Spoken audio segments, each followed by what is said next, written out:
Assalamualaikum dan salam sejahtera diucapkan kepada Puan Khadijah binti Adnan selaku pensyarah bagi subjek BMM 1044 pengenalan sistem ejaan Rumi dan Jawi. Pada hari ini, kumpulan kami akan membentangkan tugasan 3 yaitu analisis ejaan Jawi dalam sajak E. Samad Said yang bertajuk Merindu Buku.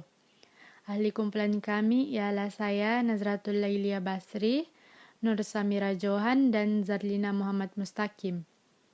Oke, saya Nazratul Lailia Basri akan memulakan pembentangan pada hari ini.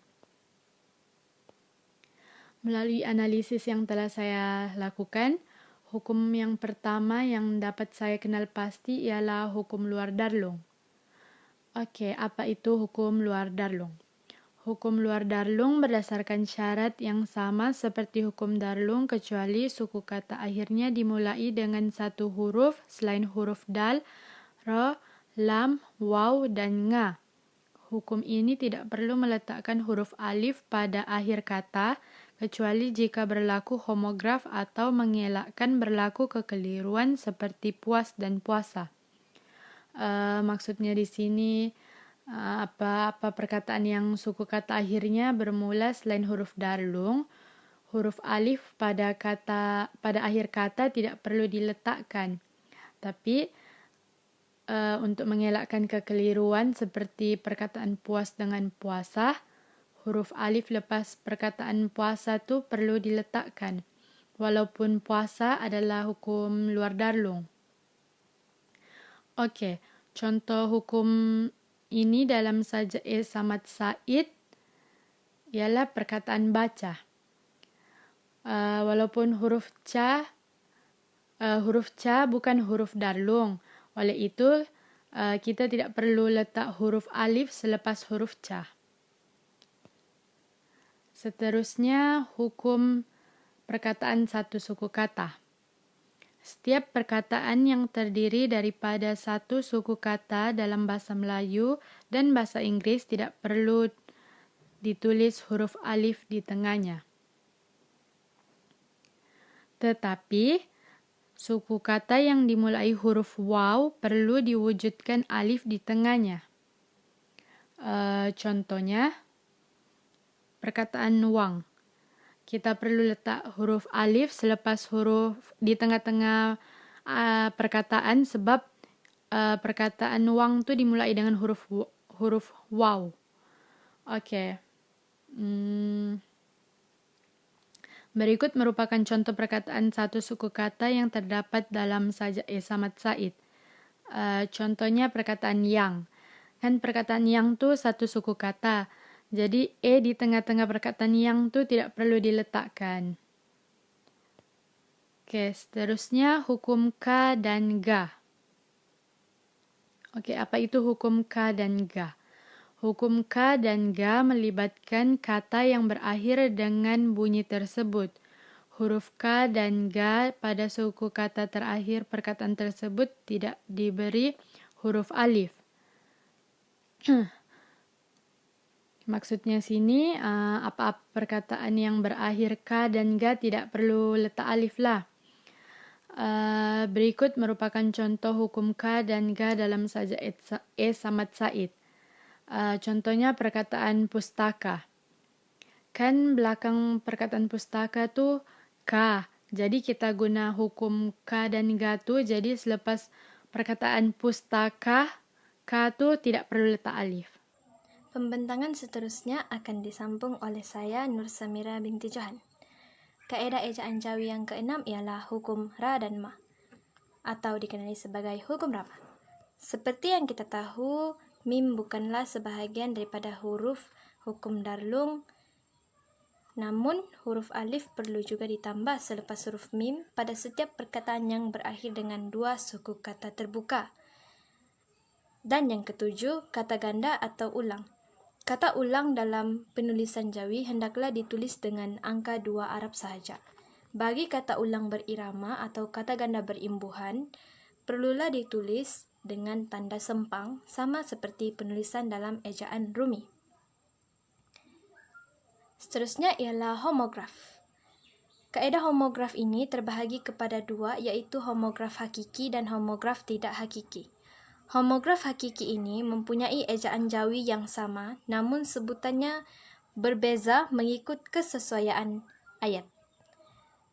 Homograf tidak hakiki pula, dalam hal ini terdapat dua vokal, yaitu E dan I pepet yang hadir dalam sistem ejaan Jawi. Ketiga-tiga kaedah ejaan Jawi yang saya bentangkan tadi tidak ada dalam analisis ejaan Jawi dalam Sajak Merindui buku S. Ahmad Said. Kita beralih pula kepada kaedah ejaan Jawi diftong. Terdapat 3 bentuk diftong yang digunakan, yaitu ai, au, dan oi. Dalam sistem Jawi baharu, masalah diftong dapat diselesaikan kerana kemasukan ai, au, dan oi dapat membezakan maksud perkataan. Perlu diingatkan bahawa huruf hamzah hanya hadir apabila huruf diftong berada di awal perkataan dan tidak hadir bagi perkataan suku kata tertutup. Dalam analisis kaedah ejaan Jawi diftong ini, dalam Sajak Merindui buku karya S. Ahmad Said, seperti yang tertera di paparan, hanya terdapat contoh diftong ai sahaja yang dapat ditemui dalam sajak beliau, yaitu pada rangkap pertama, baris 1 dan juga pada baris 4, yaitu denai dan sampai. Kaedah ejaan Jawi yang ke-10 pula ialah kata pinjaman. Ada 2 sistem mengeja kata pinjaman ini, yaitu dari segi bahasa Arab yang menjadi istilah agama dan ejaan lazim bahasa Arab yang digunakan dieja menurut bahasa Melayu. Terdapat juga kata pinjaman bahasa asing, khususnya bahasa Inggris, hendaklah dikekalkan bentuk bunyinya. Dalam Sajak S. Ahmad Said, terdapat beberapa kata pinjaman dari bahasa Arab dan juga bahasa Inggris. Seperti yang ditertera pada paparan ini, terdapat 4 kata pinjaman bahasa Arab dan 2 kata pinjaman bahasa Inggris. Dalam kata pinjaman bahasa Arab, yaitu syahdu, akal, khusyuk, dan ilmu. Dan kata pinjaman bahasa Inggris, vista, dan simfoni. Seterusnya, saya Zalina binti Muhammad Mustaqim akan membentangkan kaedah penulisan Jawi yang seterusnya. Bagi penulisan akronim dan singkatan huruf rumi dalam Jawi, akronim bagi bahasa Melayu yang dilafazkan huruf demi huruf ditulis dengan menggunakan huruf dalam abjad Jawi dan dibubuh tanda titik selepas setiap huruf tersebut. Bagi Sajak Merindui buku hasil penulisan S. Ahmad Said, sajak tersebut tidak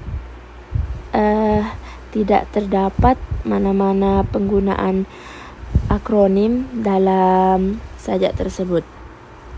Seterusnya, imbuhan. Setiap imbuhan awalan ber, ter, per yang bertemu dengan kata dasar yang bermula dengan huruf alif hendaklah dikekalkan huruf alif pada kata dasar tersebut. Contoh yang terdapat dalam Sajak Merindui buku ialah terasuh. Kata dasar bagi terasuh ialah asuh, yang mana bermula dengan huruf alif. Jadi huruf alif tersebut tidak perlu digugurkan dan dikekalkan dalam tulisan Jawi. Seterusnya, perkataan imbuhan akhiran an.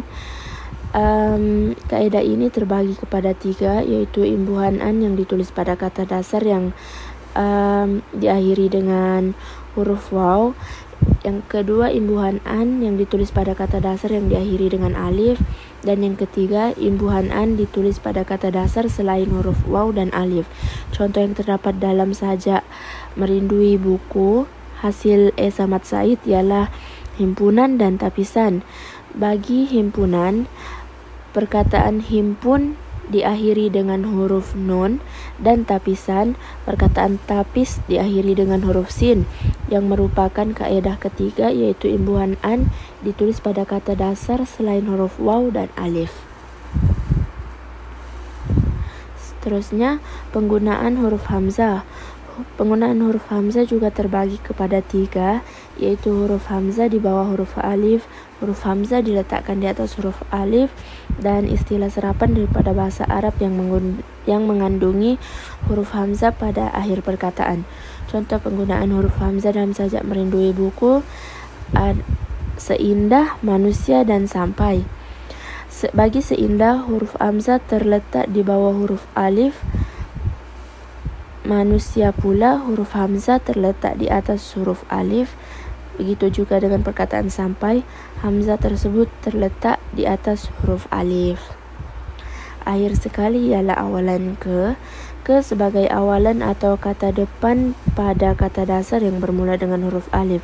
Contohnya perkataan keangkuhan, keamanan, dan keagungan. Yang kedua pula, ke sebagai awalan dan kata depan untuk kata dasar yang tidak bermula dengan huruf alif. Contohnya perkataan kesanggupan, kesungguhan, dan kematian. Bagi sajak merindui buku hasil E. Samad Said, awalan ke tidak terdapat dalam mana-mana perkataan dalam sajak tersebut.